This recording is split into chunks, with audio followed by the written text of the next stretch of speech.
ও সুন্দরী সুন্দরী সুন্দরী সুন্দরী, তুমি আমার মনের রাজ্যের রাজকুমারী। দেখছি আমি দেখছি তারে, অল টাইম আমি খুঁজছি যারে। এইমাত্র বরবাদের পরিচালক তার ভেরিফাইড ফেসবুক পেজে বরবাদ সিনেমা নিয়ে এক বিস্ফোরক মন্তব্য করেন। বরবাদের পরিচালক মেহেদী হাসান হৃদয় বলেন, যে পারে সে সব জায়গাতেই পারে, তার জন্য হয়তো শুধু মাধ্যমটাই চেঞ্জ হয়, এছাড়া আর কিছু না।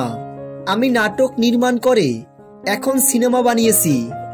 এখন পর্যন্ত টিজার বা গান যাই প্রকাশ্যে এসেছে সেগুলো দেখে কিন্তু কেউই বলেনি যে এটা নাটক হয়েছে।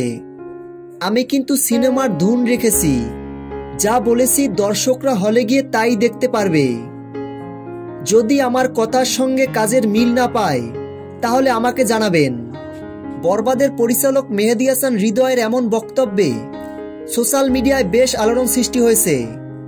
প্রিয় ভিউয়ার্স, বরবাদের পরিচালক মেহেদী হাসান হৃদয়ের কথা নিয়ে আপনাদের কোনো মতামত থাকলে কমেন্ট বক্সে কমেন্ট করে জানাতে ভুলবেন না। বরবাদের সকল আপডেট ভিডিও সবার আগে পেতে ভিডিওটিতে একটা লাইক দিয়ে আমাদের পাশে থাকুন। ধন্যবাদ।